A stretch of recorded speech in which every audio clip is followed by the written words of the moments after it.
unholy wood of the six-string king uncrowned. The snakeskin troubadour that plays melodies from underground. Buzzing around again, filling your soul with sin, taking you places you've never been. A mind-bending ride that goes round and round again. With the crushing chords of the demon lords, he swings when he attacks. Beware the one they call Max the Axe. You can't hear the wind howl as his Mustang lays it down. Like razor blades in a sawdust haze, he unleashes the sound. Making you blind within, killing you slowly, then breaking your spirit to fight again. This carousel takes you down without a spell. With the screaming notes of the unsold notes, he dares you to relax. You're enchanted by the spell of Max the Axe.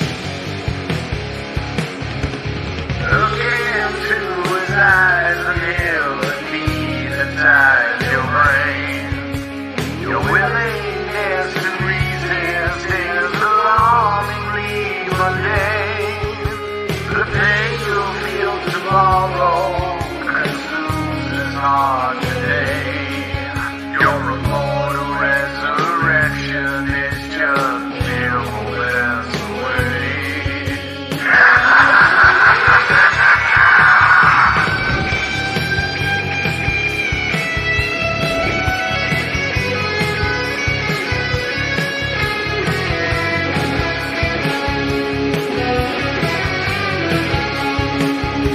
Buzzing around you again, feeling your pulse always and take you where you've never been.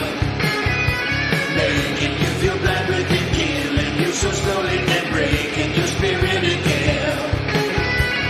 Overwhelmed as the rhythm swells, you finally collapse. Your fate now in the hands of Max the Axe. Max the Axe. Max the Axe. Yeah!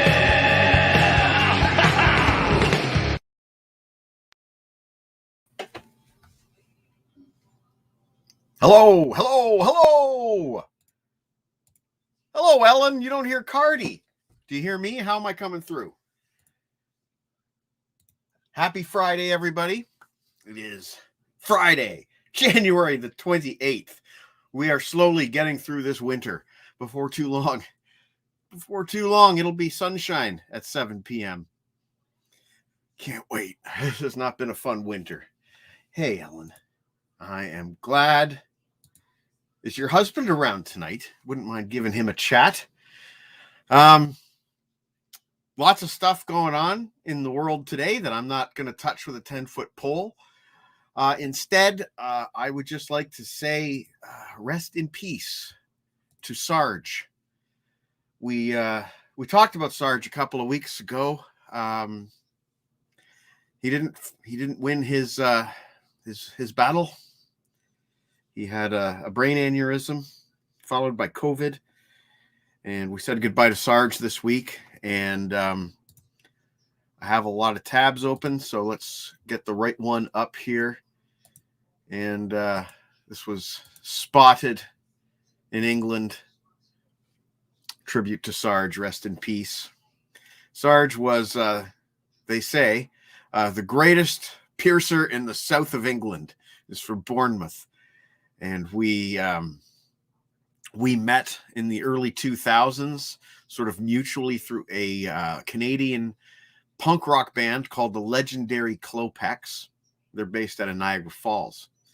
And a good friend of mine named Mike Lucas was the bass player of the legendary Klopex. And they brought Sarge over to Canada a number of times. He came to visit me here at the house. I had sushi with him. I did an interview with him. And I'll read you from the thing that I wrote as I open another tab, I'll read you my favorite Sarge story. The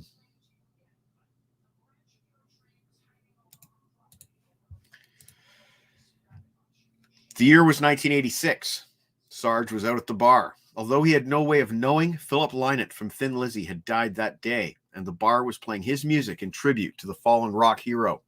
Sarge, however, was not a fan. When he openly criticized the music of Thin Lizzy with some choice words, a large man with bad teeth, long hair, and a low, gruff voice told the young Sarge to fuck off. This was Sarge's first and last meeting with the infamous Lemmy Kilmister.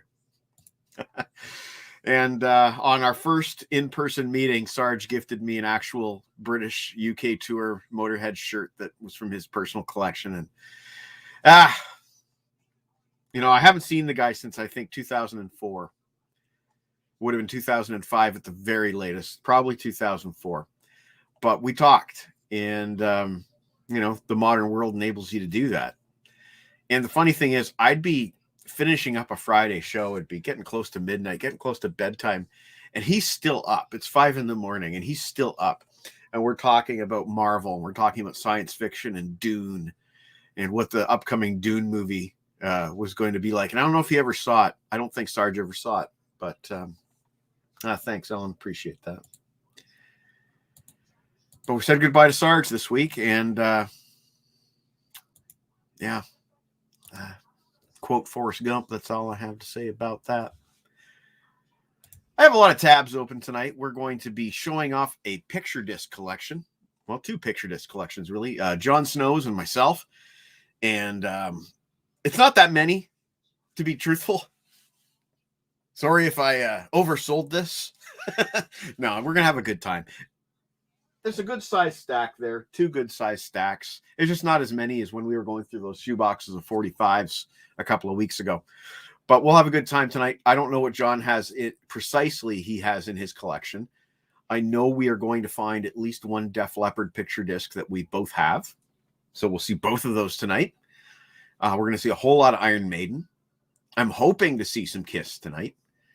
I have a lot of 10-inch and EP vinyl picture discs. We'll see what happens. You already saw all my 7-inch stuff a few weeks ago. I had a number of 7-inch singles that are picture discs.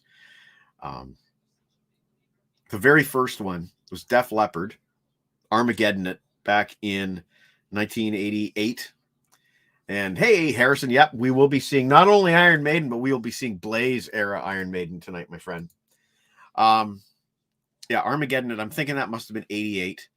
The famous picture disc with Release Me by Stumpus Maximus and the Good Old Boys on the B-side, which was really just Def Leppard with their roadie, Melvin Mortimer, singing singing lead, sort of. Here's the Tims.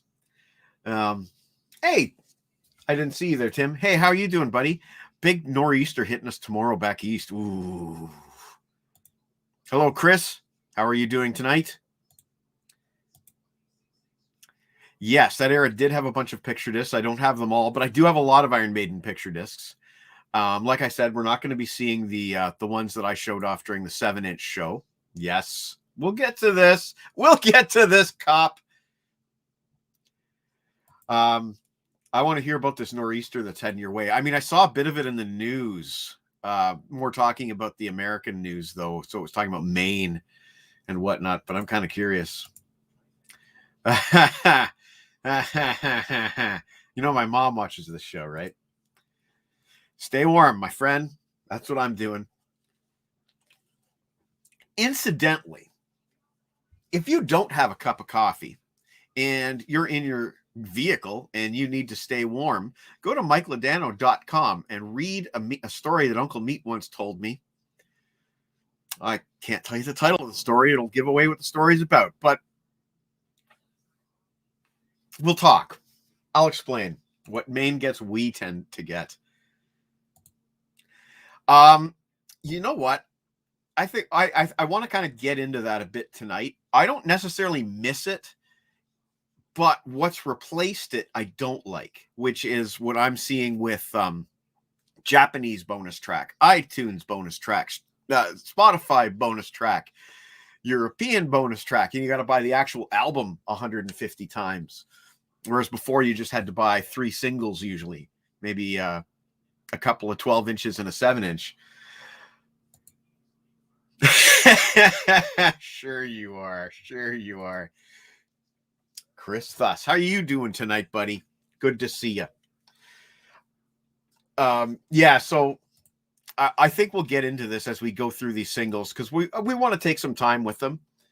We want to discuss the B-sides and the artwork as well, and maybe a little bit of personal stories about how the singles arrived into our lives. The singles, they're not all singles. Some of them are albums.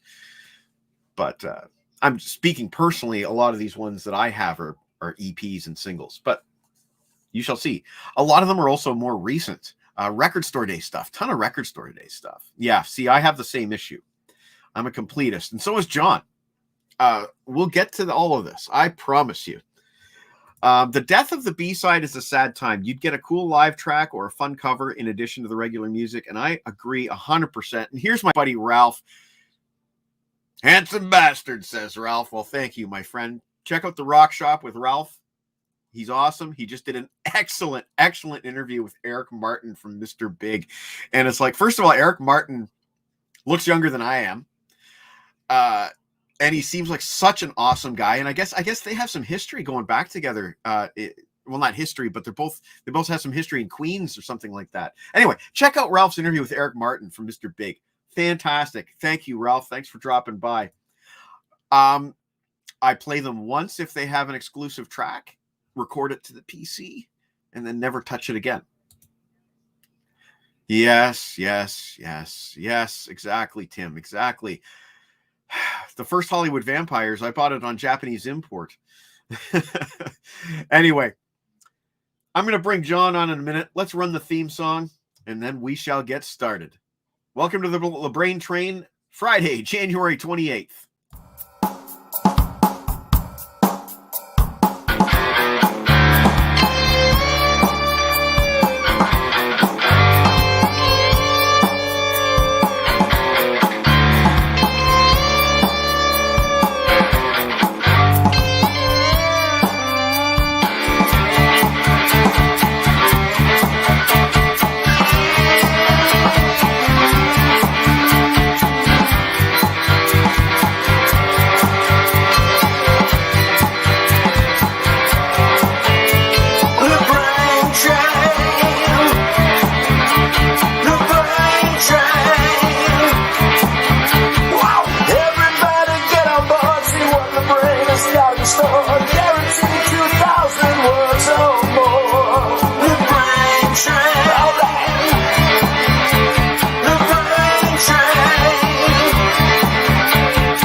Ticket to anywhere and a glazed donut to go. The Brain Train.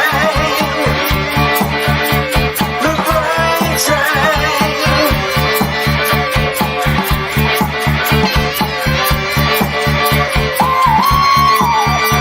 All aboard.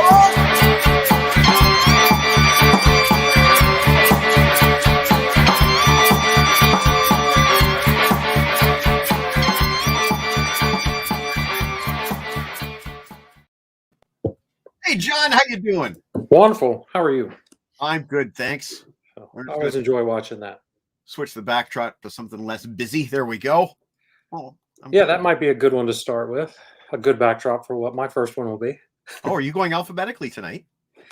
Not intentionally, no. Oh, okay. It's not either. Perfectly. No. I'm going random.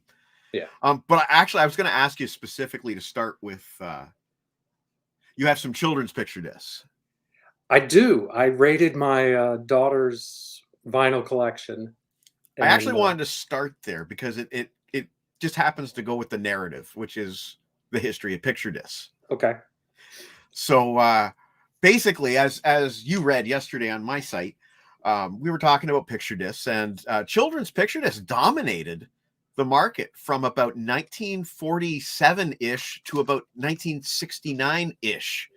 It wasn't until 1969 that a mainstream pop release was put out on picture disc, and it slowly grew through the 70s, and then the 80s became much more common. In my collection tonight, I have some from the 80s, but most of them are much more modern than that, as we'll see.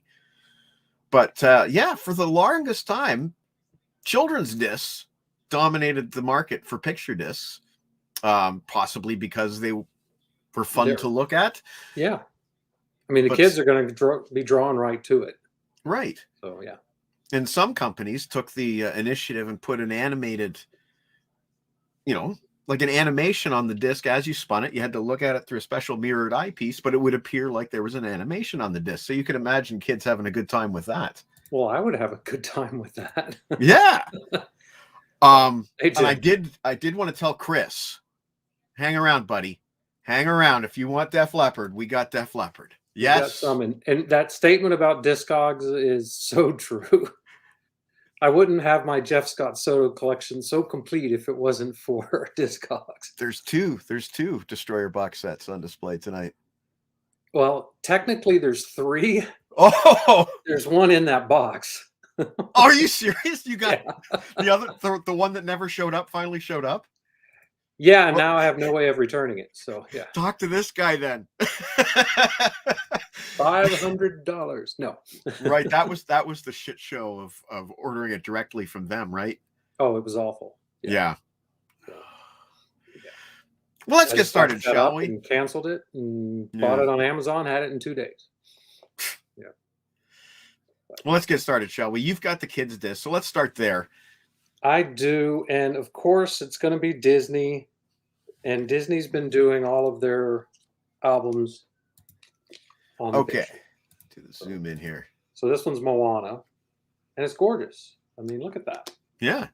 And then the backside, it's got her on it. So I mean, what kid wouldn't like that? No kidding. So, and then of course, my kids.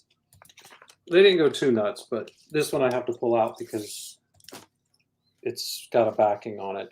But of course, you have to have Frozen. And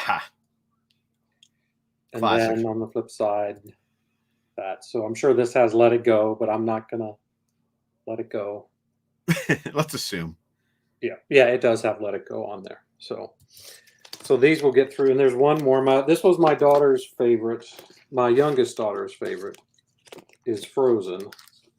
And then my older daughter, I found this one in her room. She's in college now, so let all her college friends know that she loves Aladdin.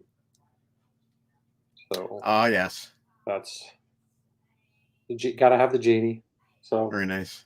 So yeah, so I had to raid their room, and my older daughter does have a legit picture disc.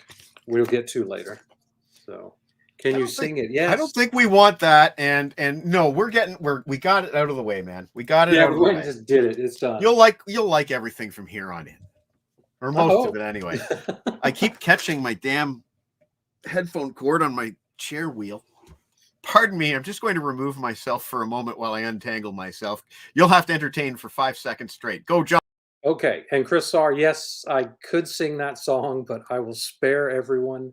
I could actually sing the whole entire album. They played it so much, but we're not going to do that. I don't sing. I can't carry a tune. Well, I'm not going to ask you to do any of that tonight. We'll just show off some discs. That's what the point is. Yes. I'll go next, and I'll just grab the first one off the pile here because this is my sealed Iron Maiden Flight 666 that I'm not going to open. You're not. Yeah, I don't blame you. I wouldn't open it either. But I've got a whole bunch of tabs open here where I'm going to show you other people's copies of it. Double Live. I saw it in the theaters. I know John didn't. Nope. But let's see what other people's copies of it look like, shall we?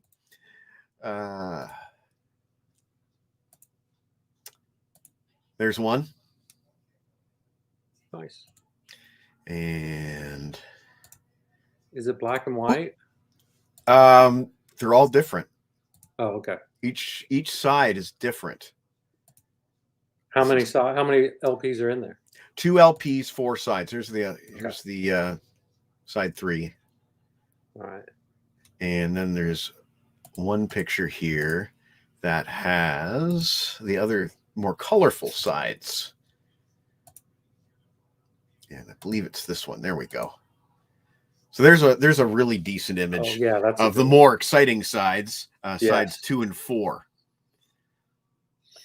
So it looks like you get kind of one plain side per record and then one live shot exciting side. That's cool. Those are good shots. But I'm not opening mine. Nope. Not doing it.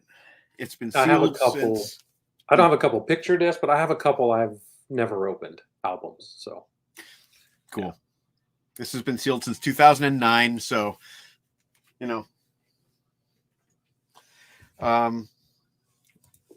Tim only has literally 3 picture discs. And come on, Tim, it's you and me. I'm sure we will have them. No, and I've got a lot of stuff like that tonight, Chris. Just that sealed, that one. Unfortunately, most of these picture discs that I have that are sealed have kind of like a window where you can see inside. That doesn't. Yeah, normally they do that because I've got a bunch. I mean, these aren't sealed, but a lot of them are in that clear plastic cover, so you can see it. Right. I think we decided earlier that I'll go 2 for every one of yours just because it seems that's how many discs we probably have to show off tonight. Yeah, you probably have twice as many as I do. Right. So I'm going to show off another one here. Yeah. This is... And I went through 3, so you can take your time. This is a perfect example of what we just talked about. There's that nice window. This one is not sealed because... Or it is sealed? No, it's not sealed because... I get what these people are talking about not opening vinyls. But I just said vinyls. I take that back. Sorry. But you have to open them and play them when they have the exclusive bonus tracks. So there's the live 2003 Trooper and the live 2005 Murders in the Rue Morgue. How am I ever going to hear those songs if I don't play them? You just need to play it once and record it while you're playing it. Right. Yeah. In this case, I probably recorded it twice because I upgraded my turntable. But you know what I'm... It's a beautiful record. Oh, I mean, anything with Eddie on it's worth getting. I would even buy their picture disc. You don't own any Iron Maiden, do you? I do not own anything. And it's not that I don't think they're great. I just haven't gotten into them. And there we go. We have Chris's solid point here. Sound is brutal, but I think it has been improving. But what do I know? Do you want me to do one more then for your 3? Sure. Here's one more Maiden for you. The Wicker Man. This one has Power Slave Live and Killers Live. And as Harrison Kopp will tell you, those are, no pun intended, just killer versions. They really are solid versions. They're from the reunion tour with Bruce Dickinson, which was called the Ed Hunter Tour. And that's cover artwork by Derek Riggs, as was the Trooper. All right, I'm going to let you go next. Okay, let's answer Ellen Peddle's question. Oh, are you saying you would like to tackle this question? Yes. And I actually have Apple Music, and I do stream with it, but I buy because streaming is impersonal. It's just there in the ether. It's nothing.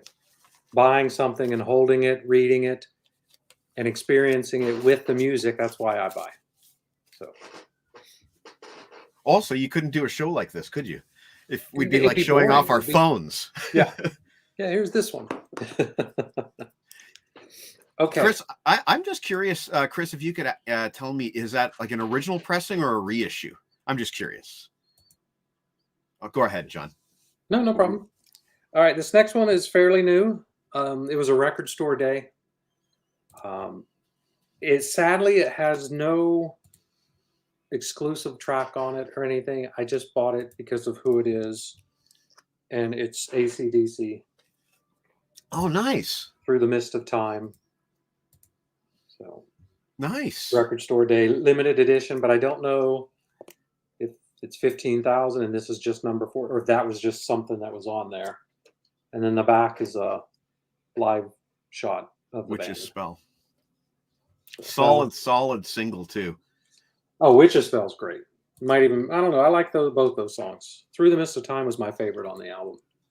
It's kind of why I bought it. I thought that Through the Mist of Time, personally speaking, that was my favorite track on the album. Yeah. A lot of support here for hard copies, and Chris has the same AC/DC.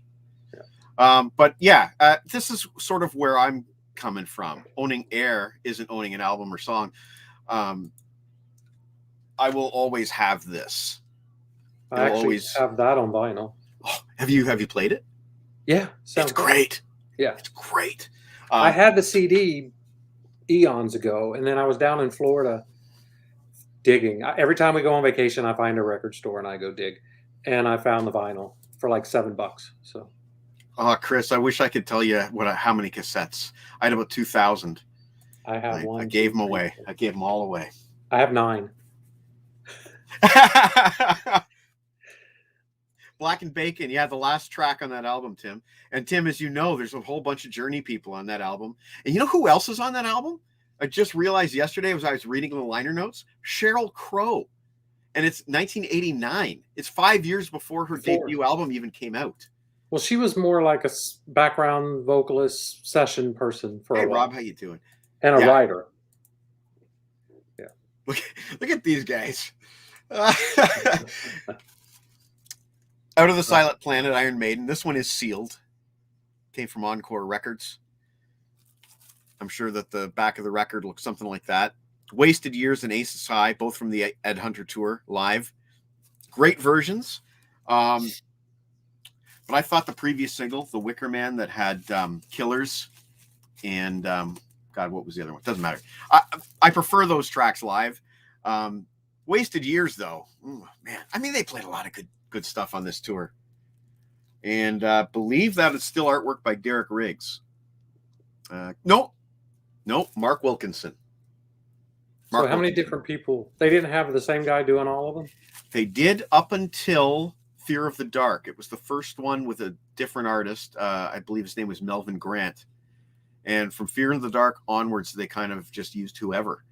And Mark Wilkinson has done, I would say, the majority since then. And he's also been working consistently with Judas Priest for the last number of albums and Marillion for their first 4. Okay. I learned something. I cannot keep up with these guys. I know, they're just going. She sang backup for Michael Jackson. That's right. There you go. Look at these guys. Chris, the funny thing is, you're talking to the 8-track guy right here. That's the 8-track guy for real. Yeah. I do own a Blaze cassette. I might still have it. I have a Wolfsbane cassette. My God. Oh, my God. First cassette I ever bought was Alanis Morissette. Wow. And I'm curious, Ellen, was that the 1995 Alanis Morissette, or was that the pre-95 when she was just known as Alanis? Let us know in the comments. Yeah, my first cassette was Hall & Oates H2O. My first probably was Thriller. I'm just going to show off one more before we go back to you. This is one of those hologram discs. Not quite a picture disc, but we decided these are going to count for tonight. And I'm not sure how well this will show up on camera. Yeah, I was starting to worry about the edges if that was going to work. You can see it. Yeah. Anarchy in the UK by Megadeth. This was given to me by my buddy T-Rev. He wanted to sell it on eBay. And I said, well, don't sell it on eBay. I'll buy it from you. And the B-side is a live version of Devil's Island. And I like that's just really nice. Yeah, that's nice. And this is a 1988 Capitol Records release. Vintage. Yeah, cool. That was nice. All right, you go ahead. All right. This time it's surprisingly enough, it's another record store day. Fairly new, and it is. I was trying to think if there's anything. Yeah, there's a bunch of cool stuff on this one. So it's Ace Frehley, Oh, I like that. Space Truckin' off the Origins. Was it Volume 2? Yep. Yep. So yeah, so that's really cool. I'll pull it out so we can see the back. But it's got some great songs. It's got Space Invaders, Radio Edit, Mission to Mars, Space Truckin' Radio Edit, plus the full version, and then the Return of Space Bear. Love Return of Space Bear. So here was this was the front side, and then this is the back. That's cool. I love it. I like the whole cartoony thing. I also loved when he was doing the orange spacesuit. Yes. The only thing I don't love about Ace and his company is every album they put out like 20 different versions on vinyl, and it's like Now it's on green vinyl. Now it's on blue vinyl. He's in the orange spacesuit. He's sitting down. He's standing up. Right. Yes. It's so really bad. But yeah, I have chosen basically just to buy one version of Ace's albums from here on in. Yeah, one version is what I'll do, and then unless it's just something that's really, really cool, I might grab it. But Harrison Kopp was wondering the other day. Harrison Kopp was wondering the other day because I can now do like I can give him like co-host access, and he's like, "Why would I ever need to do that?" And I'm like, "Well, you can do the comments." And it's like, I can't keep up with the comments right now. This is exactly when the co-host access would be helpful, Harrison. So there you go. Hi, Kevin. Hi, Lana. Hi, Max the Axe.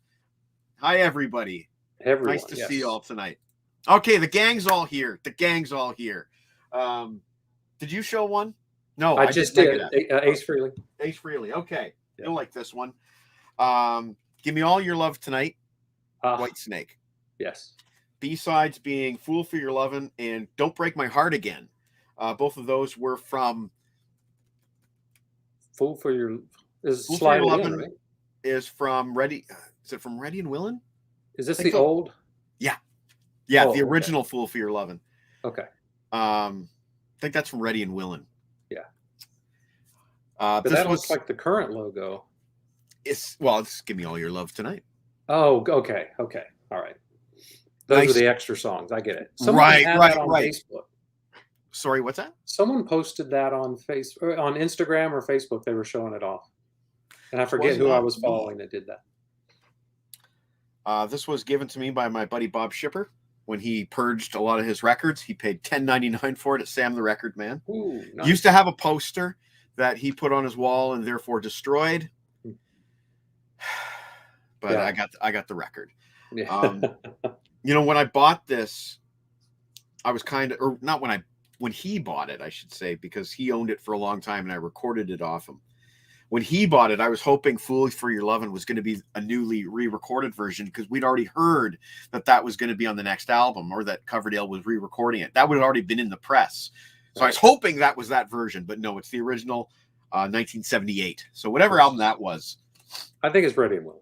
I think so too. Yeah. Okay, so let's see. Well, Harrison, he's just I don't do that. He's being difficult.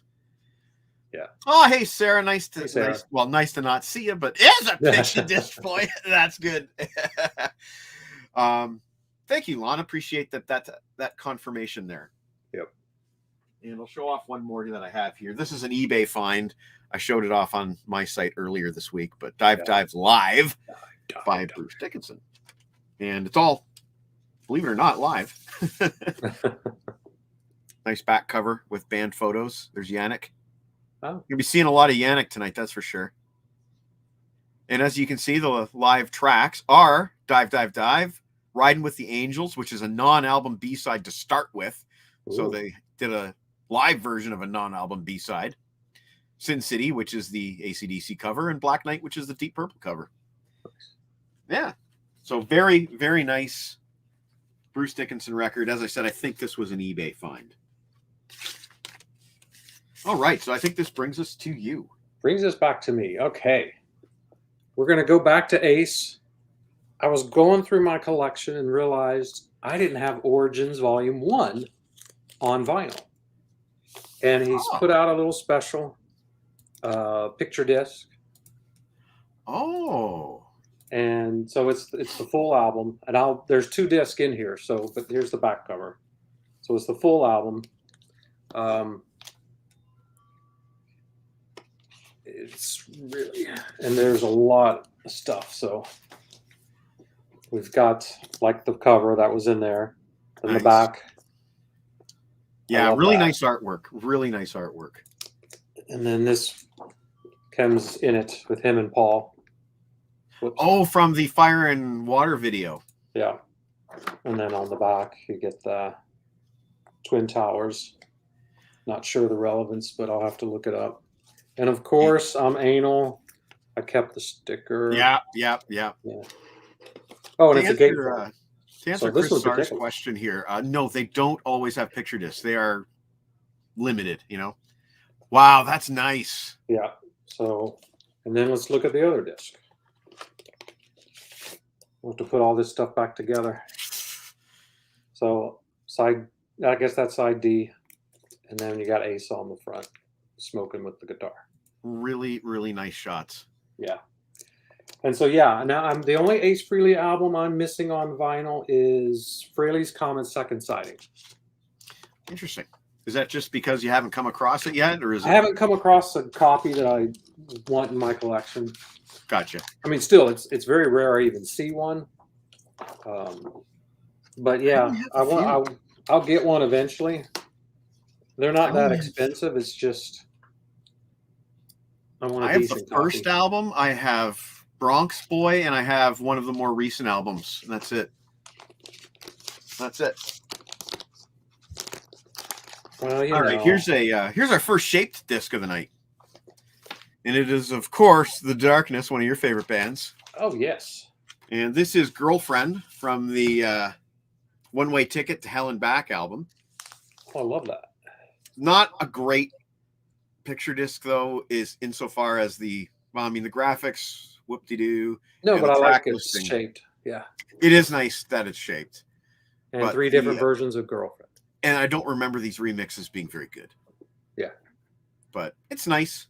2006. Okay. Yeah, you think it'd have been a little more glam. But yeah. There's the back cover there. Yeah. Now that would have been better on the picture. Yeah. It's okay. I suppose that would be a 10-inch, maybe, if we measured it. Yeah. Here's another etched one. I really liked Villains by Queens of the Stone Age anyway. But this one had a really nice etching.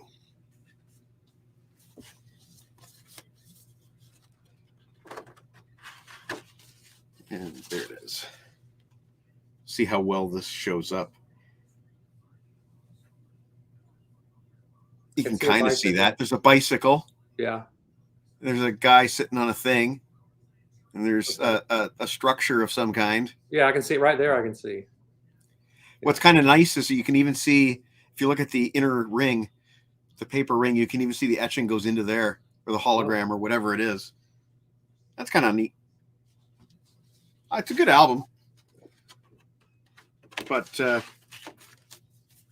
far as graphics go, that was kind of a dud, wasn't it? Let's go over to you, John.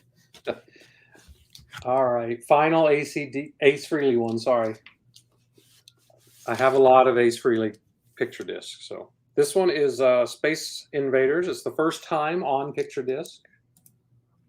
So nice. And then that's the back cover. Let's see if I can do that better. And then I'm going to have to take it out. So how do I take it out? Oh, it's on the inside here. If I flip it over correctly. This is, I guess I haven't opened it in so long, it's kind of sticking. Max the Axe is asking, when did they start making picture discs? It's a good question. Well, Maxie, I answered that question yesterday. In the early 1900s. Beautiful. And then another ace, and then the card where you can download everything. So yeah. So you don't have to play it. Right. And I think I played it once. Yeah, I kind of do at a principle. But it's, man, I'm having a hard time. This thing is not, okay, you can cut me off. Hey, John, Tim is asking, well, he's commenting about Motor Heart by The Darkness, delayed. Have you experienced that? Did you order I didn't order Motor Heart? I didn't order it. But it's not surprising. Adele and Taylor Swift has caused a lot of delays in all the vinyl. Right. So, I mean, stuff I was ordered back over the summer that was supposed to come in October, I just got it last week or the week before last. So everything's been delayed ridiculously. I just got my Guns N' Roses order shipped. Oh, Cassette, vinyl, and CD of the Hard School EP. That's all coming my way. And then there's a completely different 7-inch single that you get by subscribing to their online club, I guess, with a completely different B-side with Absurd Live. So I've got all that stuff coming. nice. Oh. But no, Right. if you look on new releases, if you're on Amazon, you'll see the digital version will come out like now, and the vinyl's like 2-3 months later. I see. Yeah. Interesting. All right, we are working our way through. Let's grab another stack here. We wanted to see some Def Leppard tonight. Whoa! So, here's some Def Leppard for you. I don't think you have this one. Let me pull out mine just to make sure.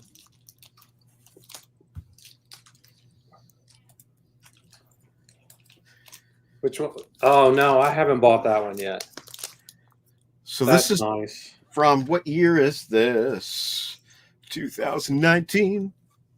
Def Leppard Sin City residency acoustic in Vegas. And apparently, I haven't played this yet. I'm going to play it when I get to this part of my review series, which is not going to be for a while, but I'm savoring it, you know. Apparently, according to my contact with Def Leppard, these 4 tracks are completely independent of the box set. Oh, okay. Well, let me go order it. Yeah, basically. I got this from Encore Records, and I love that track, We Belong To. Oh, love that song. Yeah, that was the best one on their last album. Yeah. Def Leppard time. Catch y'all later, says Kevin the Snark. And yeah, and also not to mention it's the actual time on the press machines too. They're booked solid. Well, it didn't help, but was it a couple years ago, one of the biggest vinyl plants in the world burned down? Oh yeah, that's right. Encore Records in Kitchener, Ontario, Canada. And hey, you know, we get a lot of spam from Russia lately. I'm flattered. I hope we didn't lose Kevin permanently, because I do have some more Def Leppard. But and I pulled mine out so we can go ahead and get them over with. Okay, you know what? Maybe I should. I got a pile of Iron Maidens here. Maybe we should just go straight to some of your Def Leppard. No, you know what? We'll keep doing it this way. Okay, cool. 2 of me, 1 of you. This is my Shaped Iron Maiden Clairvoyant single that I was looking for back when we did the Maiden cover art show. Nice. It is a nice single. B-sides are only one B-side, The Prisoner Live. You know who has a lot of those shaped ones? AC/DC has a ton. Saxon has a bunch. Because my local store, he's got a bunch of those shaped ones. Yeah. But they're so expensive. Well, you know, I love keeping the original price tag on things. Oh, yeah. They're $45 like for some of them now. I can't remember the name of the store where I bought it, but I bought it around 2002. That is a wicked shaped disc. Thank you very much. That is. He is a tough crowd indeed. Oh, is that they must be talking about the Hysteria episode of the Contrarians. No. Kevin will not be watching that, I'm afraid.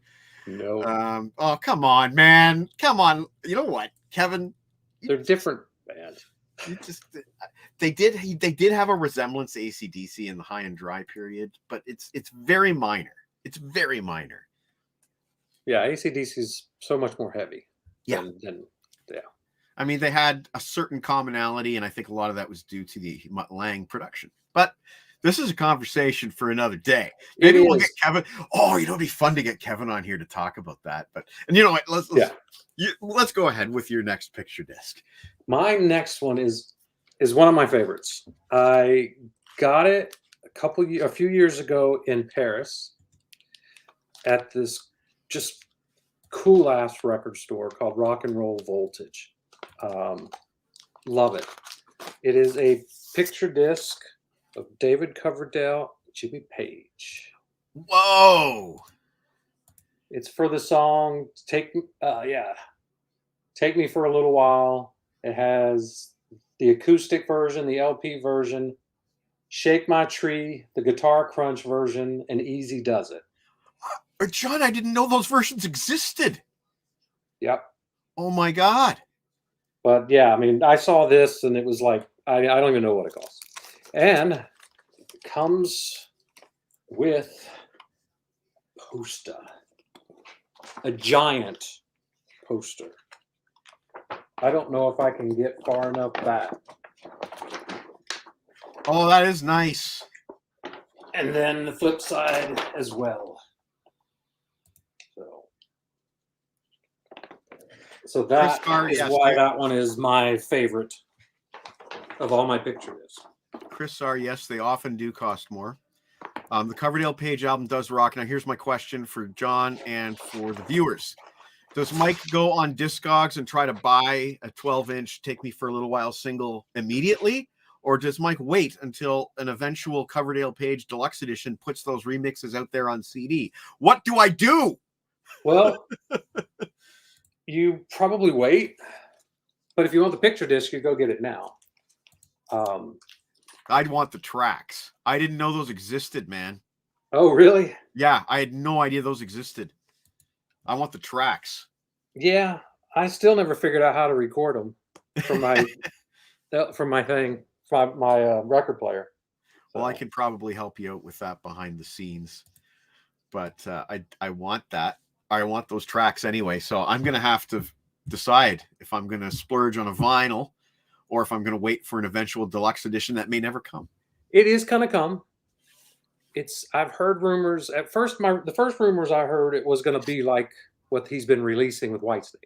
The box set versions. But now I'm hearing totally different. Aha. Now I'm hearing it's more going to be like a 2 CD deluxe edition. So hopefully all those tracks would still be on there. I was hoping for some, significant live. I was hoping for a disc of like demos and then a live show from Japan because they have it. If there's a bootleg out there, I think. Yes. There actually, I think there's several. Yeah. But now that I know they exist, I also want those 2 acoustic versions on this. Yeah. Yeah. So. All right, moving on to my next one. This is no big deal. It's a Bon Jovi that I bought because I wasn't sure what it was. Bon Jovi Live 2. We've talked about this one before. And it has 4 live tracks, 2 recorded in the US and 2 recorded internationally. And these are all previously released on other things that I have. CD singles. I think some of these are from the deluxe version of Keep the Faith. But it's I'll Be There For You Live, Lay Your Hands on Me Live, Bad Medicine, and Runaway Live. Paris, 88, Wembley, 88, Lakeland, Florida, 89, and Giant Stadium, 89. So you can track down where these were released. Kind of a not very striking image of John on the back. It's not even centered. This was a very underwhelming picture disc, I believe we talked about this a bit when I bought it, and I wasn't expecting to get tracks that I was blown away by their rarity or anything like that. I was wondering what they were going to be, what it was. And it's like, okay, so they came, I know which ones they are, where I already have them, and meh on the actual picture disc. Here goes Kevin one more time. So no Def Leppard, no Bon Jovi. Okay. We talked about what Live 1 was. before, and I think it was like a rare Japanese EP or something like that. Yeah. I mean, I would have, if I'd have seen it out, I would have bought it because I'd never seen it before. Right. Yeah. I don't know what Tim's whatting, if it's hating Runaway or if it's Kevin being consistently difficult. I used to love Runaway. I used to be able to actually hit the high note, but that was a long, long time ago. My next disc is also another 10-inch and also from Encore Records. And it's Frank Zappa, Peaches on Regalia, Record Store Day vinyl. Great picture of Frank on the back. That is, let's put that like there.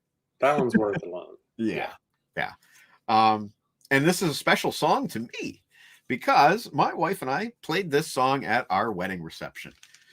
I specifically wanted to play this song for my good friend Eric Litwiller, who skipped the reception. He just went to the ceremony. But anyway, Peaches on Regalia, I'm very proud to say I had played at my wedding reception.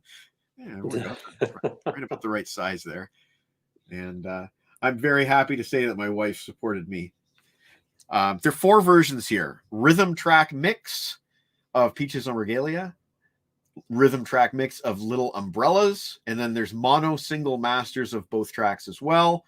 I'm assuming it says from the release Hot Rats. Oh, wait, no. Sorry, I'm being cut off here. I should read the sticker. The Hot Rats Sessions 50th anniversary set. So I kind of more bought this just to have for my collection. It's a beautiful item. I love Frank Zappa. Now that I like Hot Rats. Yeah. I'm not a big enough Zappa fan to justify buying the Hot Rats Sessions box set, but that's a nice item. I'd buy the original album, but I don't know if I'd go as far as the box set. Chris, this is a regular occurrence with Mr. Mars, although we love him dearly. I'll never forgive him for the one time that he referred to CDs as toys. I will remember that forever. All right. Anyway, it's all you, John. All right. Well, I should have opened these before I got them. How do you skip the reception? You just go to the ceremony and then you go home. Yeah. All right. This one is for Kevin. It's a shape disc. Whoa! Def Leppard. I hope Chris likes this. It's got I Want to Be Your Hero and Pour Some Sugar on Me. Wow. Oh my God. Yeah. That's awesome. And they even folded the wrapper. You know, it's a regular square. Oh my God. And when I bought it, it was they put it in a cardboard to protect it and stuff. So, but yeah, that one I'm gonna buy that no matter what. So, Chris has it. Yeah.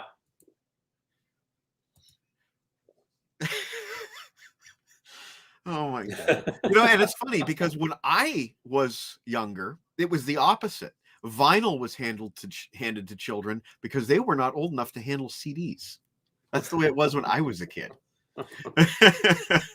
Oh my God. Anyway, Chris has that. That's cool. Yeah. That is cool. Oh, here's a more recent acquisition. This comes from Sunrise Records, and it's a band that I don't really listen to a lot of. Atlanta, Georgia band. Oh, are they? Yeah. I'm not the biggest Game of Thrones fan in the world. I have never even seen the last half of the last season. I bought this before I'd even seen a single episode of Game of Thrones. I knew nothing about it really. I knew what the White Walkers were, but I like the track. It's cool, and I believe, if I remember correctly, they are in an episode. Mastodon guys are in an episode. Maybe, who knows? Maybe 4 of them are there. Oh no way! That's cool. Someone bought that for me. They saw the Jon Snow, and I was like, even though I don't spell it that way. I know.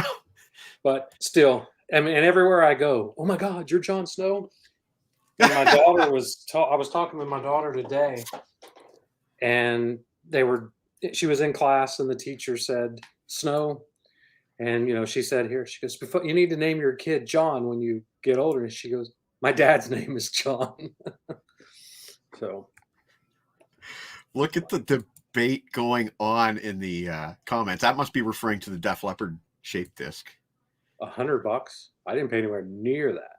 Thank goodness. I paid 20 Yeah, you're right. It's like Lars the old Grumpy man over yelling there. at the clouds. And look at that. My mom is even impressed. I don't know with what. Maybe it's the Mastodon, maybe it's the Def Leppard, but my mom is on our side. Or maybe it's the Jon Snow action figure. Yeah. Oh, that's it. I'm sure that's it. I think is it my turn or is it your turn? I think I've still got one more to go. You still got one more. Okay. This is bought. Oh man, I didn't. What happened? I can't read the tag anymore. Oh. I think it says 1999, which is way too much for the Black Crowes One Mirror Too Many from the Three Snakes One Charm album. I bought for the two B-sides, but I think that they're out on lots of other stuff now. Pimper's Paradise by Bob Marley and Somebody's on Your Case, writer unknown at the time of printing. I can't remember the details about that. I think that song is re-released somewhere else under a different title. I might be wrong, but I know I have these tracks elsewhere. Kind of bought it on spec, as we say. Really nice. That's cool. But when I see that, I don't think the Black Crowes actually. It looks like the Cult to me. Oh, yeah. I mean, it's obviously a Black Crow feather, but when I see that, like if I saw that in a store, I'd be like, look at that rare Cult single. I would have grabbed it and bought it just for thinking it was that. Yeah. All right, that's it for me. Okay, I don't know where to go next. Do we do Kiss or Def Leppard? I keep going with the Leopard. And all right, this is nothing. There's nothing big about this one. You probably have this one. I don't normally buy multiple copies of albums, but I have 3 or 4 of this particular album. Hysteria. There we go. So let's just quickly promote the Contrarians episode this week where it was Tim Derling versus Martin Popoff over this album. Yeah. And who said what? I haven't watched it yet. Don't tell me. I'll go watch it. Yeah, I'm watching it this weekend. Okay. My understanding is that Martin went at him pretty hard, but that Tim stood his ground. Good. As Lana commented earlier, Martin is notorious for his he hates it. Yeah. Yeah. He gave it 0 to 10. Yeah. I would suggest to Lana to tell them that you're under the influence of a really bad crowd on the internet. Yeah. Mike, you're right. It does look like the Southern Death Cult. Exactly. Look at this. This Chris, he has he has quite a collection. Maybe we should invite him on too as a third. Yeah. And I love Martin too. Don't get me wrong. And Tim loves Martin. Oh, Martin's great. When you had him on the show, he's awesome. This is just an etched disc. Rolling Stones, Doom and Gloom, which was about 10 years ago, I guess now. It was their most recent single at the time. It was from that Grrr box set. And it's a good track. This one has a remix, the Jeff Basker remix, and it is an etched. Oh, that Oh. You can see that. Yeah. Yeah. Got the tongue. Yeah. Yeah. 50 years. I guess now they're at 60 or something like that. Oh, yeah. I don't buy a lot of Rolling Stones, but for the novelty value, I thought, you know what, let's go for it. When you were putting it in, it really came in good. Yeah. On the screen. I can see it really well. Just the one track on this, and that is obviously a 10-inch. Yeah. Yeah, that's my only Stones vinyl. I have a few. I have Sticky Fingers. I got the zipper. That actually works. Oh, Harrison's got my back on Doom and Gloom. And he is 100%. Hang on. Ooh, rock. He was 100% wrong about Def Leppard having no good new albums. You know what, Chris? I don't want to talk about this too much because I'm doing my Def Leppard review series right now, and I'm only on Hysteria, and I'm going to get to the later albums. But I can talk about it. You can, yeah. I like their last studio album. I think it's great. The last studio album was fantastic. Yes, I would like that, Chris. What is your address? Yeah, we'll come by and take a look. Oh, Lana's already seen the episode, apparently. I'll show off one more, then we'll go back to you. Anthrax. And this is from the Big Four tour. Oh, okay. And it is unlisted, but I believe it's Medusa. It is actually completely unlisted. There's no track listing anywhere on this thing. But I'm annoyed now that I don't know it offhand, so I'm going to look it up real quick just to confirm. One moment. Ooh, that Rock of Ages one's a guitar shape. Yeah, I gotta go look for that one now. Okay.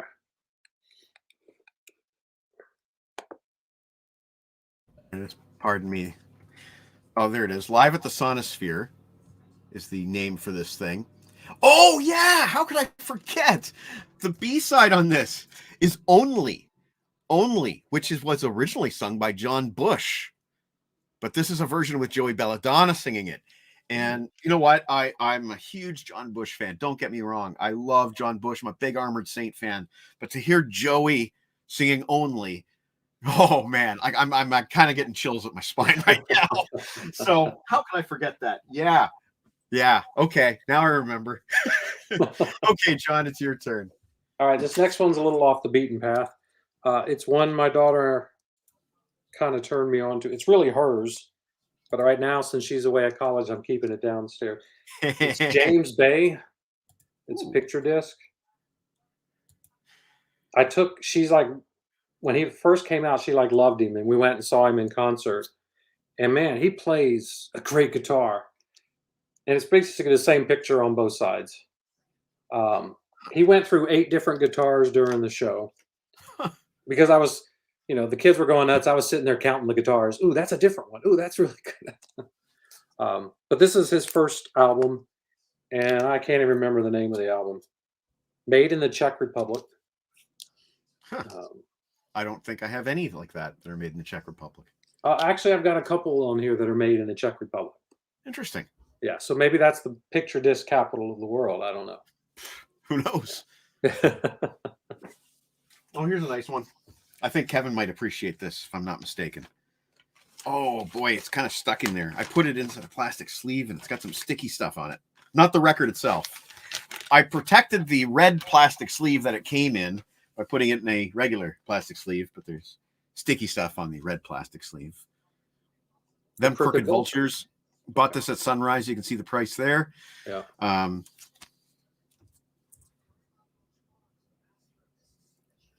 Vulture Speak is an interview track with all 3 guys, Josh Homme, Dave Grohl, and John Paul Jones. So, I mean, that's an essential. The A side is Mind Eraser, No Chaser, and Highway 1 unreleased, which is a killer track. It's live, if I'm not mistaken. But yeah, this was a good buy. I believe this is an RSD exclusive, but I probably paid the lower price because I was a member. And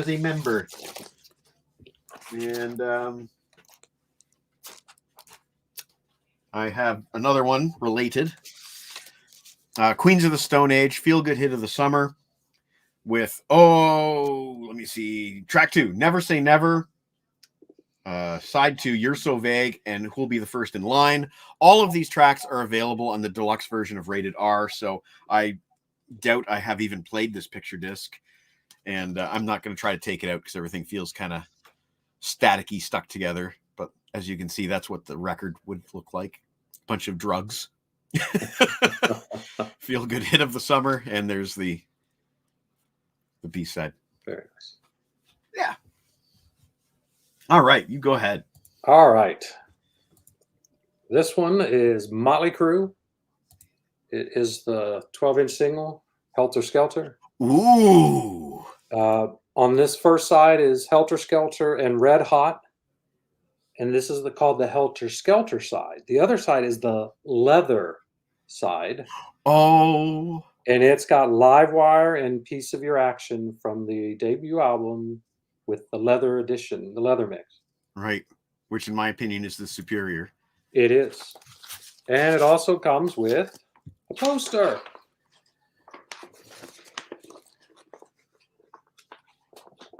Oh my gosh. So yeah, it also comes with a massive poster of the band. Nice. Yeah. Some of mine do too, but I'm not going to be as brave as you. Do I have the UK picture disc of Hysteria? I don't know which version I have. And he also has that crew disc. He's got a good collection. He's got a nice collection. We're gonna have to go stop by one day. Is that crew disc? Is that a vintage?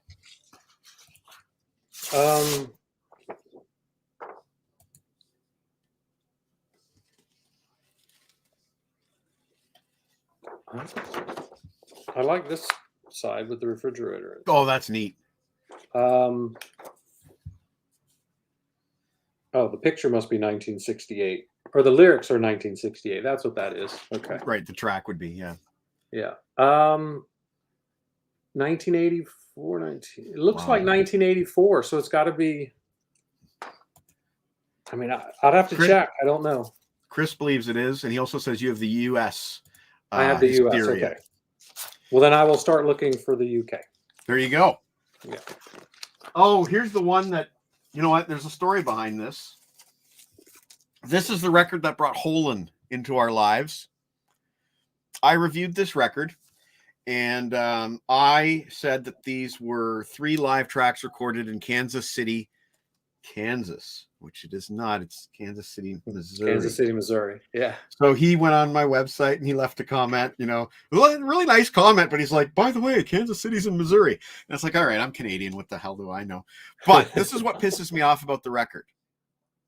Live versions of The Ultimate Sin, Never Know Why, Thank God for the Bomb. They're not on here. Somebody screwed up. These are the studio versions. Oh.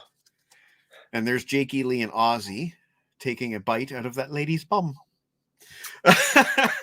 But so wrong. The 3 live tracks that were supposed to be on this record are on the Ozzy Osbourne Prince of Darkness box set.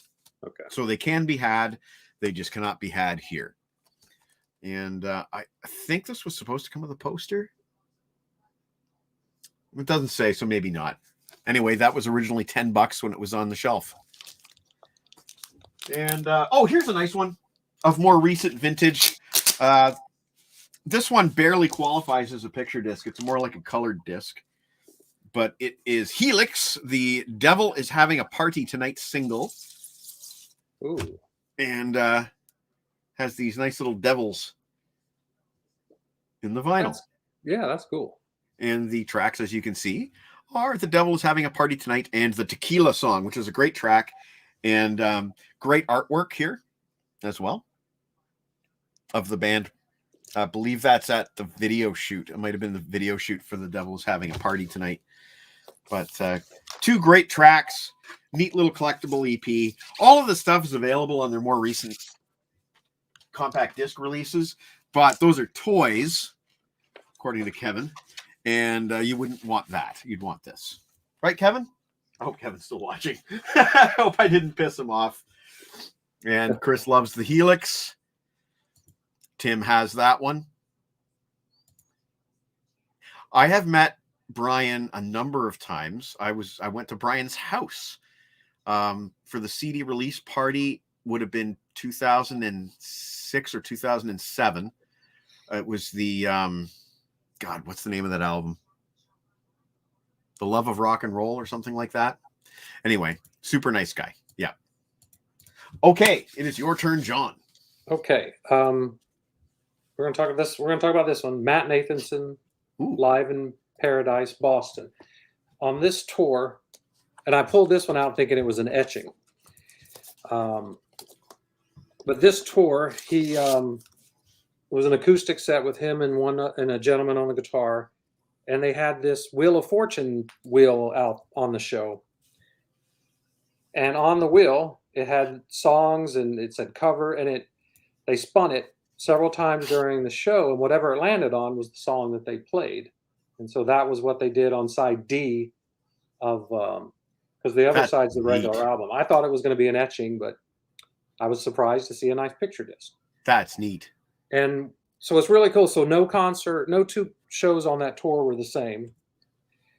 And as a gift, if you bought the vinyl, you got a digital download with an entire another album of live songs from that tour. Cool. So it was like 40 songs for the price of the vinyl. Cool. So I just want to address Tim here. Not on picture disc, but I have a ton of Helix, and we could do an entire show on Helix sometime if you want to. I've got the Live at the Marquee EP, which was a holy grail for me for years. I have a number of singles, which I showed off on the 7-inch show.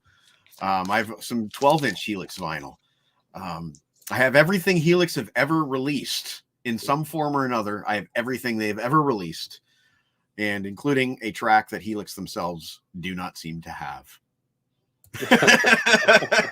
And yes, they are really good guys. Brent Durner is a friend of mine. I've hung out at Brent's house. I've had beers with Brent. I've interviewed Brent. All great guys. And yeah, it was the power of rock and roll. That was it. I went to Brian Vollmer's house.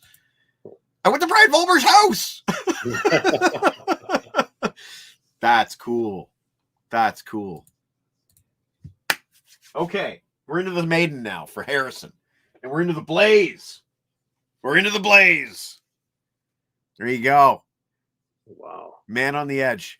And this goes to something that Chris P was talking about, collecting all the different versions.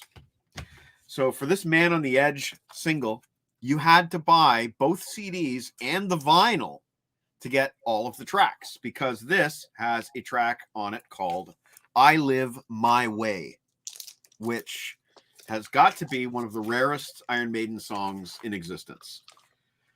Until they release a deluxe edition of the X Factor album, that is. This is not, this is a brand new artist for Maiden. Hugh Syme. Believe? Am I right about that? And Tim will know. It doesn't actually say on the record sleeve, but I do believe that's Hugh Syme. His debut with Iron Maiden. He did a number of great pieces of art for this album.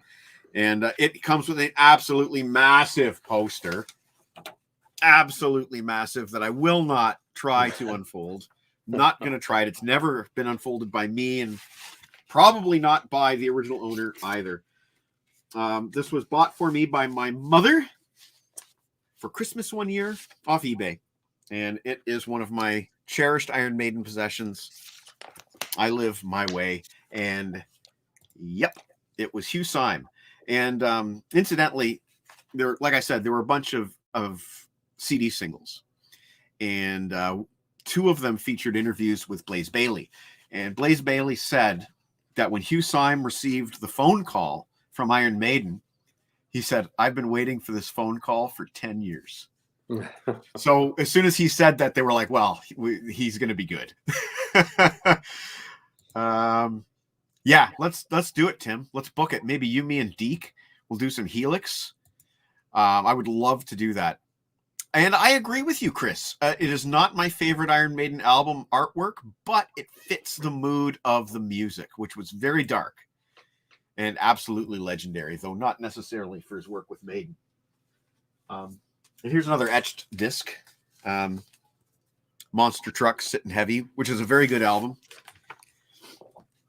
Are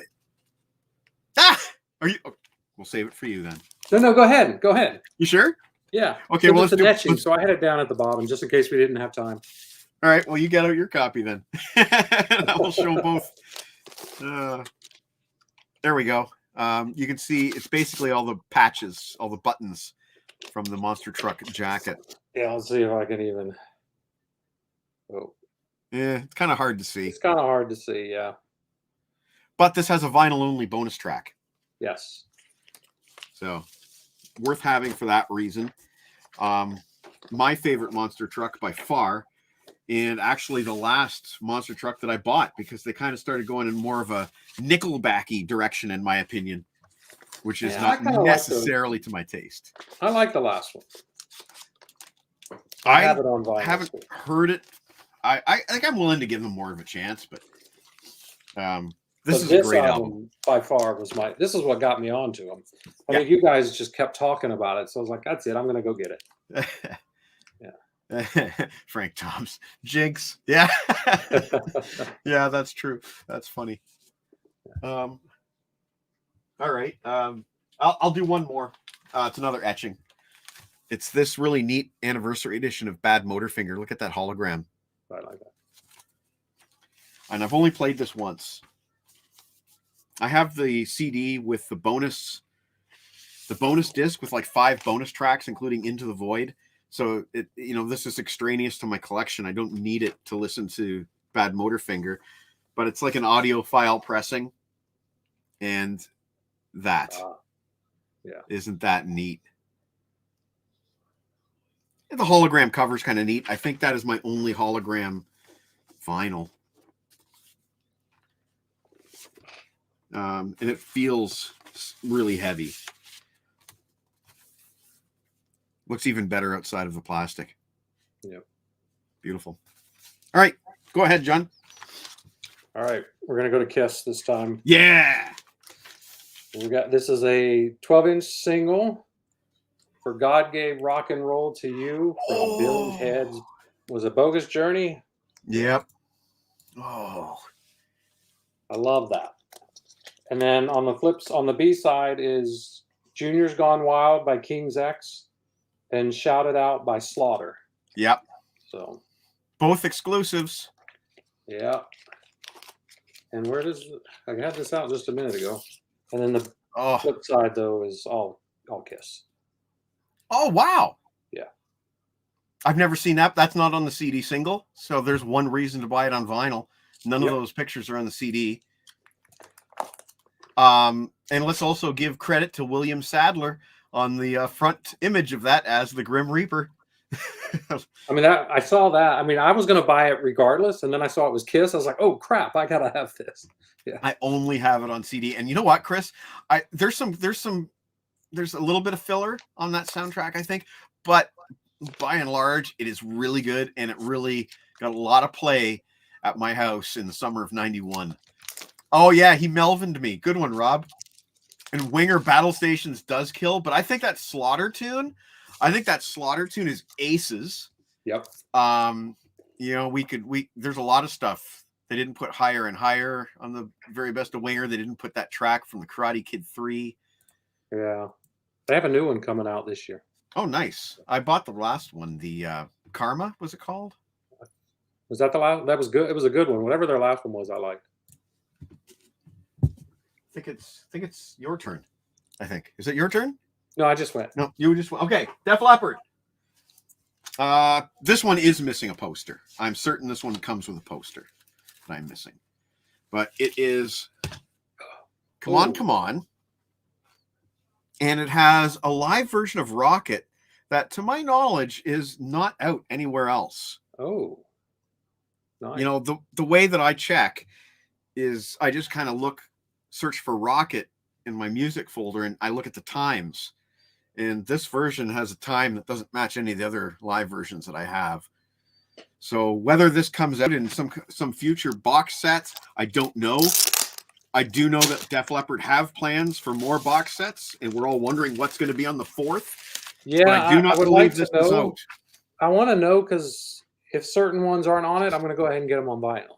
Right. Oh, okay. So we finally got to one that Chris doesn't have, and Better Days Coming is the one that I have. Yes, Japanese with bonus track. Well, I'm sure the ones I have, he'll have. The Contrarian Kevin says that Argent's original version is better. I beg to differ. I think Kiss's version is superior, but hey, that's just me. Sorry, Chris, not for sale. Oh, Chris says that are you saying the Def Leppard, or are you saying the Winger, the new Winger? Okay, let us know. I'll show one more here. I believe this is an etched. Lords of Summer. Remember when Metallica released that standalone single? There's a couple different versions of it out on iTunes as well. But this has the first pass version and live version. And etched. Oh, there's there we go. You see the Metallica M? Yeah. And first pass version and live version of Lords of Summer, which are different from the stuff that's available on the iTunes. And I believe there might have even been another version of this out on Hardwired to Self-Destruct on the bonus disc, maybe. Correct me if I'm wrong. Anyway, these are different versions. So yeah, got to get it. Final box set 4, he says, will be out this summer. I am very excited about that.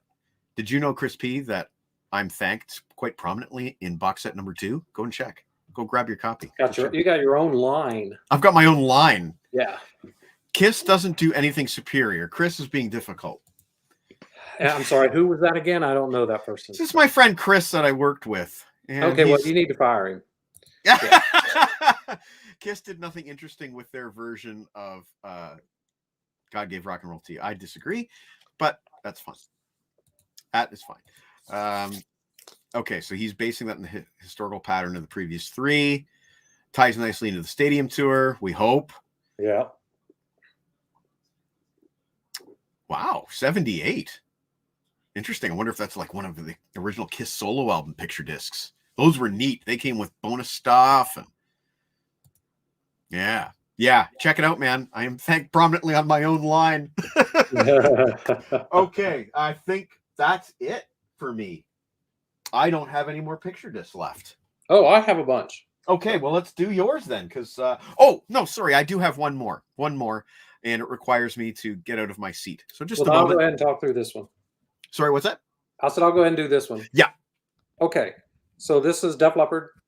It's the Make Love Like a Man 12-inch. The B-sides are Miss You in a Heartbeat and Two Step Behinds. And Phil Collin is the one that's on the back of this one. So. Oh, that's sweet. Oh yeah. All right. So yeah, there's Phil. He's actually has a shirt on, which is amazing. And then there's neat. So yeah, we always like it when Phil wears a shirt. Yeah, now he had hair and he wore a shirt. Now he has no hair and no shirt. I sense a pattern. You can really tell when Chris is purposely leaving comments to piss me off. Oh God, Firestarter's so bad. It's so terrible. It's so terrible. His pimp outfit is awful. Chris, interestingly enough, Chris has this weird mental quirk. He thinks that Chinese democracy has never come out. He refuses to acknowledge the existence of Chinese democracy. He's like, nope, it'll never come out. It'll never come out. Grab the vinyl if he wants me to. He'll tell you it's fake. He's got then Chris has this one too.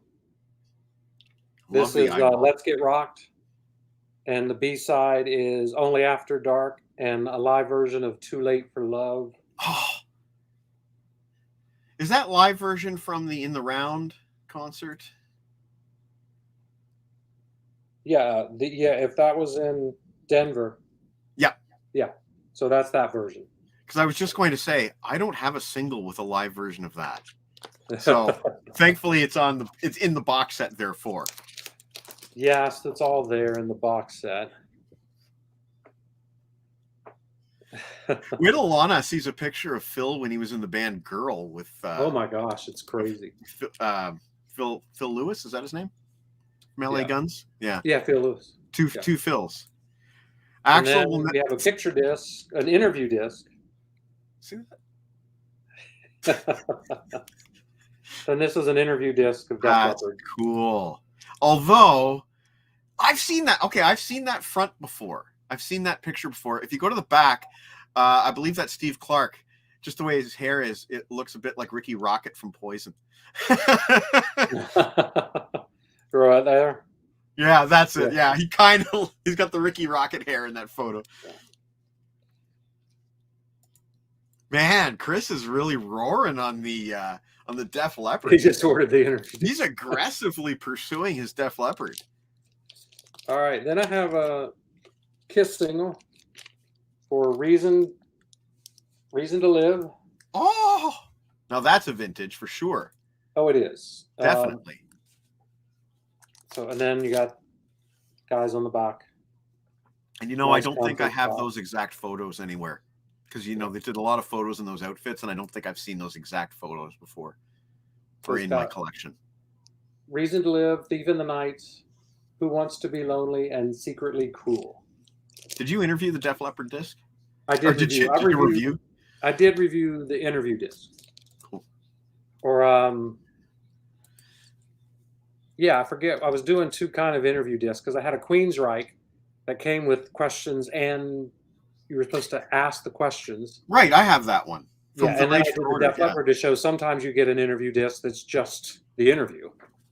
So it's just depending on what it was for. And the other two things I have, they're just etchings. So we'll see. It's Need to Breathe Ah, yes. live album, Acoustic Live Volume 1. And I don't know if it'll come up, but I'll have to see if I can figure out. Yeah, It's the There you bear. go. It's the bear. Yeah. And everyone knows if they go to my site, they know I love Need to Breathe. It's one of the few bands I actually have almost. I think I have every vinyl. Now, I'm I'm just lucky enough to missing- have a live version of Reason to Live on that Live at the Ritz radio broadcast CD. But they just bury that album. Like, they don't want anything to do with that album. No, they don't. All right, my last etching, Billy Idol, Ooh. Kings and Queens of the Underground. Tough album to get, by the way, if you're looking for one. It's definitely out of print. And then here, if we can get... There it is. That's a nice angle. That's great. Nice silhouette. Yeah. Great. I mean, we resemble a little bit. You got to shave, though. So Tim has the picture disc for Queensryche's Bridge, and I have the dual CD single of Bridge with it's 6 live tracks in total. And The Killing Words is one of the better of the 6, and they have like a lot of different kinds of percussion on these live tracks. Very cool. All right, I guess we're down to my last one. Yep. Which is from the Triumph 40th Anniversary Allied Forces box set. I'm one of the lucky ones to get a copy, thanks to Andy Curran. Nice. Who pointed us in the right direction. And it comes with a lot of nice stuff. I kept the wrapper for the sticker, obviously. No, darn. Hang on. There we go. There's the sticker.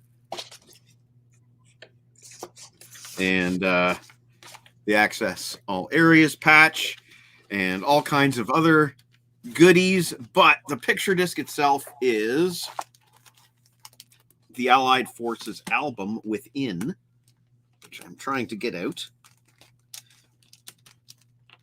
Go.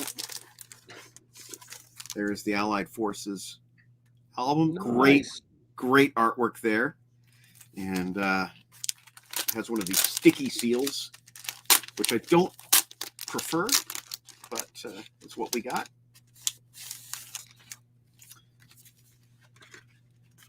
And there's the other side of the record with the big B-17 bomber dropping its payload. Really great image there. That's nice. Yeah. So that's inside the Triumph 40th Anniversary Allied Forces box set. I don't know if there are any left for sale. I got this from Rock Paper Merch. So if you are looking for a copy, you would want to look at Rock Paper Merch. And my copy came with a Rick Emmett guitar pick as well.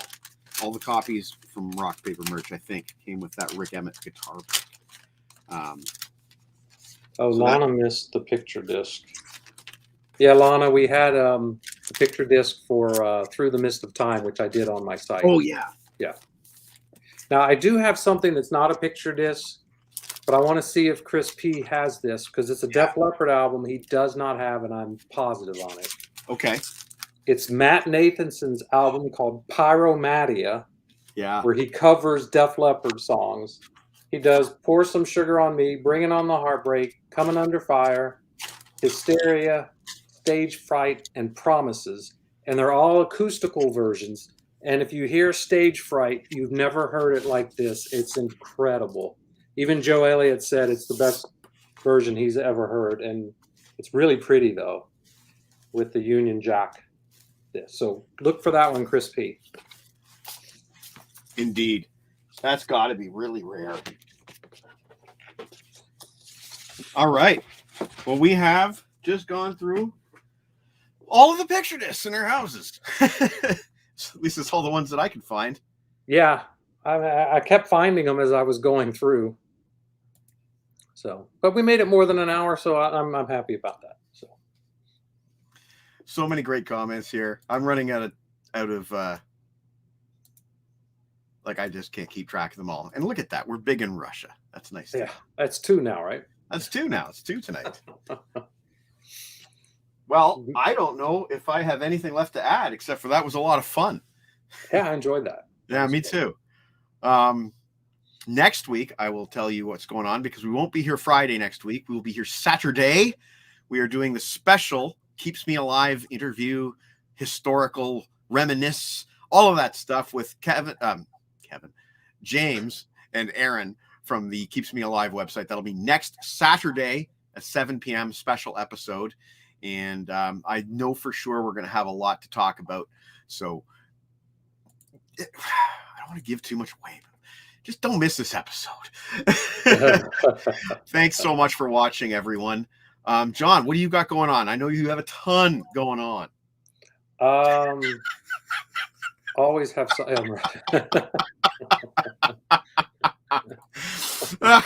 These guys are killing me tonight. So, normal stuff. Cheap Trick series still going in full force. Aerosmith series. I've only got 8 more to review in Aerosmith, so that one's starting to wind down. Getting close to the end.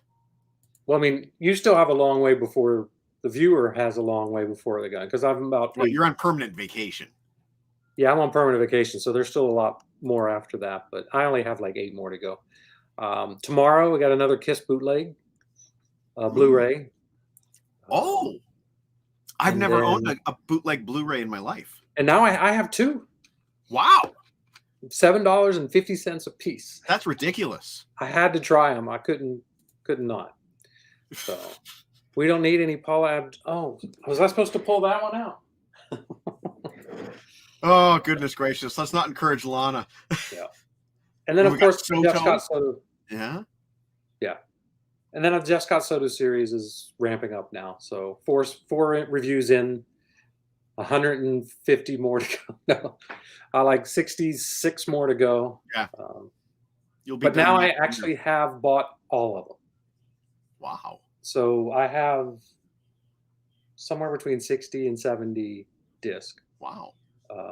That feature him on the album, either in full or 2 to 5 songs or something. So I don't know if I'm going to start collecting his stuff where he's on tribute albums and things, because that's just too much. Right. Yeah. Because he's on a lot of those. I could add another 100 reviews probably on that stuff. Now I just want to spotlight Kevin one more time. So he says this, and then he says this. And I don't know what to say anymore. He's being difficult again. Thank you, Tim. And she was big when I was in high school, man. My buddy Bob Shipper got in trouble for having a Samantha Fox poster in his locker. She was topless, and she was doing this. Yeah, she was big. Yeah. She was huge. Huge. Huge. That was fighting words, dude. Yeah, there you go. All right, so let's wrap it up. I know we've run a little bit early compared to normal, so I wanted to do something special at the end of tonight's show, which is show you from 10 years ago, Mike and Aaron go to Toronto. The very first time that I and Aaron from the Keeps Me Alive website, who we'll be talking to next week, did one of our epic record shopping excursions in Toronto. And I was telling Aaron recently that I was rewatching these videos just out of nostalgia because we haven't been to Toronto in 2 years.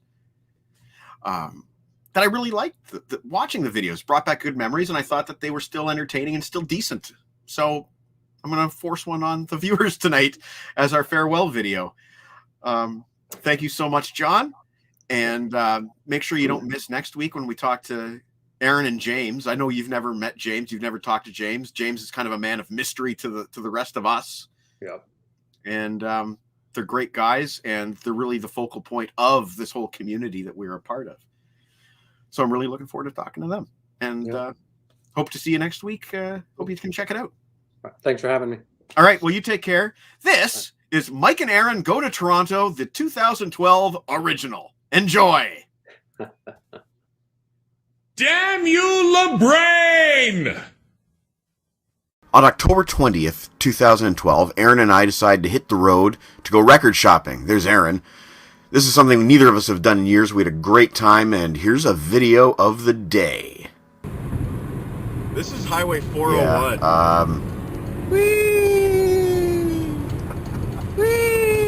Yeah, don't mind that idiot. It's about an hour's drive from Kitchener to Toronto, and Aaron was coming all the way from... Oh, he was coming from Tim Hortons is where he was coming from. Anyway, Aaron was coming from Owen Sound via Gorey. He spent the night at his parents' place there. But we were up and at him by 7 a.m. It was a long day for him, but we were both pumped to be going to Toronto. Now, he had made an order of battle, a detailed plan of every place that we had to hit, a lot of interesting stuff along the way, places to get good food, but most importantly, it was mapping out the stores that we were going to hit. Now, for me, it was HMV, 333 Yonge Street. That was the thing that I was going for. I wasn't leaving Toronto without a copy of Kiss Monster, the Japanese import version with King of the Nighttime World live from the Rock the Nation tour, bonus track.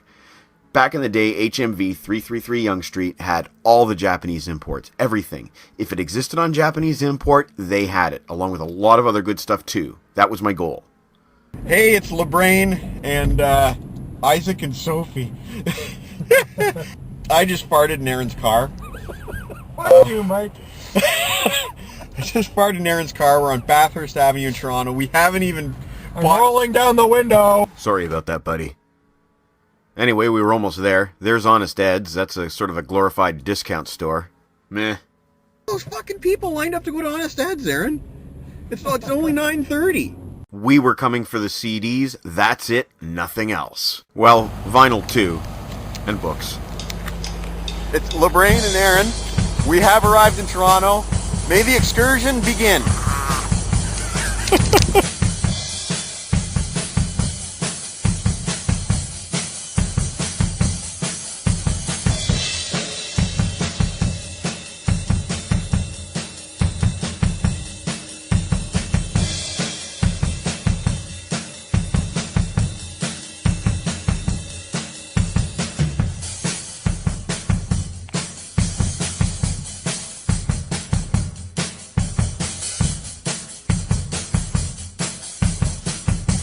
So these are what I bought. Jethro Tull War Child Remastered, the Foo Bar 2 soundtrack featuring Justin Hawkins, weird Foo Fighters live thing, Lace and Whiskey, Alice Cooper, and Henry Rollins, Get in the Van. Well, there you have it. We just finished up at Sonic Boom. What's the address here, Aaron? I don't know. It doesn't matter. Doesn't matter. We were in Bathurst. Right, Honest Ed's building. We just finished Sonic Boom, and we both scored. I got Mastodon. I got Justin Hawkins on the Foo Bar 2 soundtrack. Soon we were hoofing it to a store called BMV, Books, Music, Video. Can't go in this door. Yes, Aaron, just go in.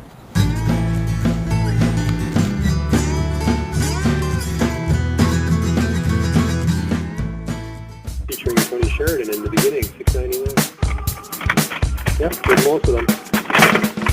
Oh, pretty much all of them. Now see there's the one disc version of the one that I just bought.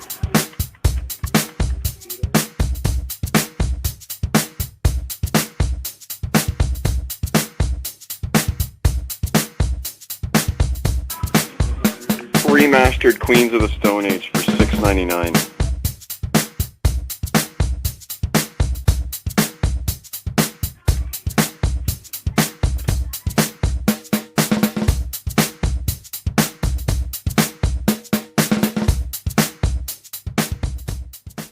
Then, lunchtime.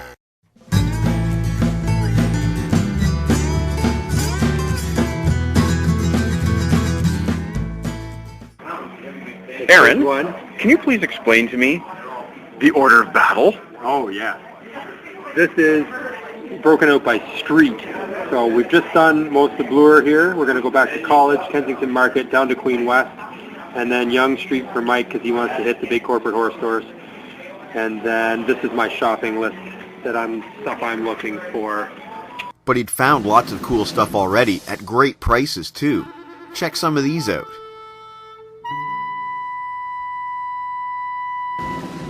Mastodon can't go wrong. $2.99 for the darkness.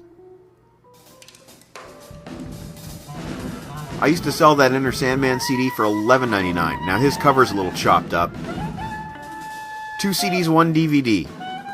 $2.99, $5.99, $2.99. You can't go wrong. I mean, you get Home for a Rest. These Ani DeFranco CDs were $2.99 across the board, and one of them was a double. I used to sell these for $12.99. Sarah Harmer? Well, I guess it's time to saddle up and hit the pavement again, hit some more stores. I don't know what alternative thinking is, but I'm all for it. I like what you're selling. Hello, everyone. LeBrain and Aaron are on a mission. I think we've already half accomplished the mission, Aaron. At least you have. We're on a mission from Dog. We were on a mission indeed, but I decided to take pictures of pretty much anything interesting that I saw. Brian Posen had been there the night before. Lots of sushi places. Tuna and massage. Yeah, no. Hey, wiener. Sushi. Yeah, but we were on a mission. The only thing was that we got ambushed by zombies. There's a two-person zombie walk. This trip is about more than just the music. It's also about the zombies. There are even zombie dogs. Up next was this out-of-the-way place called Paradisc Bound, but this ended up being one of my best stops. I found the Cult Little Devil double 12-inch single right away. I also found this Carmine Appice solo album. I have no idea if it's any good. And I don't know what this was. Something Cheech and Chong, but I'd never seen it before. 3 stores down. Who knows how many more to go? How many more stores to go? Yes. We have an order of battle, Mike. Onward. Decent auto repair. Not great. Decent. The next place we hit up was a second Sonic Boom store, and this one still carried cassettes. I was surprised to see that. Cozy Powell. Sweet. Look, a Bumble! Kiss bootleg, $50, too expensive for me. Lizzie Borden. Double platinum, I still didn't pick this one up. Maiden 12-inch. Maiden bootleg. And I think this is a Maiden promo, although I'm not 100% sure. This second Sonic Boom store carried vinyl exclusively, basically, and I'd give it pretty high marks. I found a couple of things here. I would come back. Aaron obviously had a blast going through the vinyl. I don't think he bought anything from this place, but we probably spent an hour there. I brought home Cozy, of course. Never seen that before. And the Twisted Sister Under the Blade remix. That's impossible to find on CD now. We hit the pavement again, past more colorful shops and landmarks. Horno. That's Olivia Chow's office there. Aaron was looking for a proverbial good cup of coffee. So we went to a place called Moonbeam. This isn't what he bought, but $36 a pound! Holy smokes! It started to rain, but we do not care. We are here with a mission. And that mission, aside from drinking really good coffee, is to rock. Then came the much-hyped Rotate This. I didn't think too much of this place. They had a couple rarities, but for the most part I felt like I was seeing the same stuff over and over and over again. And they had a lot of stuff I really wasn't interested in. They had some good stuff in their bargain bin. Aaron snagged Metallica live at Grimey's for $2, brand new. The CN Tower. Whee! Toronto's a great big phallus.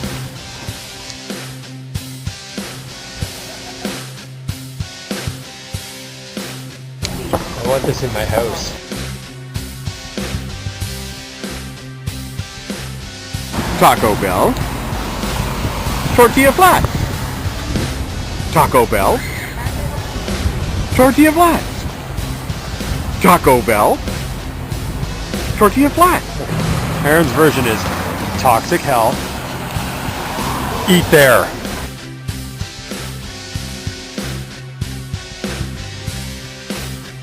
Oh, Nelly, my dogs are barking. Well, we're done with phase 1, and now we're heading over to phase 2, which is 333 Yonge Street, HMV. Wish us luck.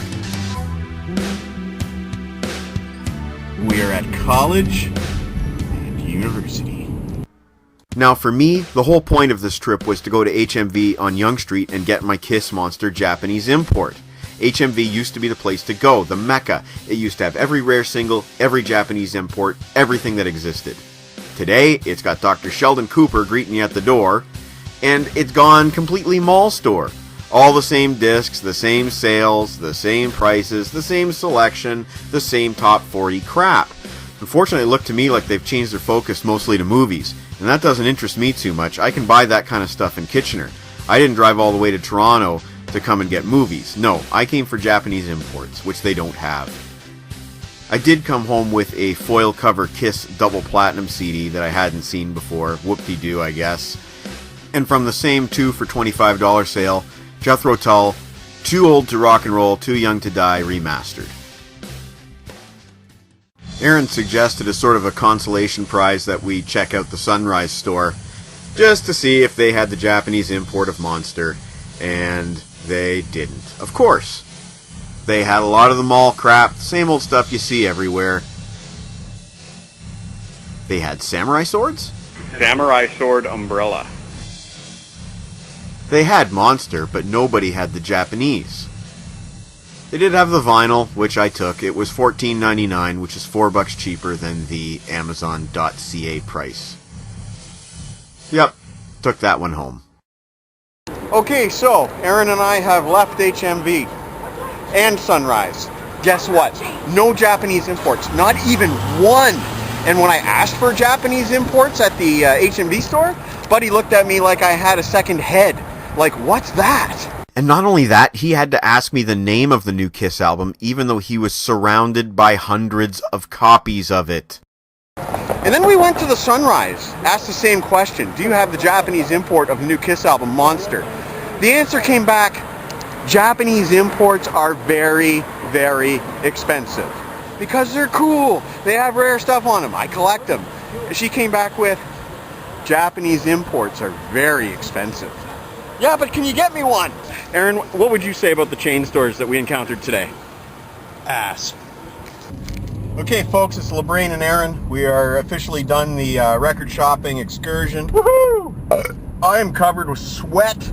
We are cramped from the walking and the talking and the rocking. But back to that Japanese Kiss Monster CD, which does exist because there's copies for sale on eBay right now. A little disappointed that these two stores, HMV and Sunrise, are now just mall stores. They're glorified mall stores, that's all.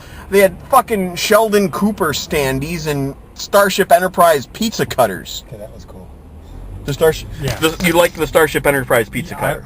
I would eat a pizza that looked like that, yeah. Okay, Yeah. okay, well that's fine. Well, no, it's not okay. It's just the pizza cutter that looks like that, not the pizza, dude. Anyway, we are not going to end this on a sour note. I mean, I'm coming home with probably a dozen discs altogether. Aaron's coming home with, I think, over 30 possibly. So we did very well. I think the state of the rock has drastically changed. People aren't buying the physical product like they used to. They're certainly not buying the collector's items like they used to. And that, as they say, is that. Looks like I'm going to have to rely on eBay and Amazon to get my Japanese imports from now on. That, combined with the fact that many of the stores that Aaron had mapped out don't exist anymore, really kind of put a cloud over the state of the rock today. It was bumper to bumper taillight city the whole way home, but we came home with many treasures, and I hope to be reviewing them soon for you on MikeLadano.com. Thanks for joining us, and have a wonderful evening.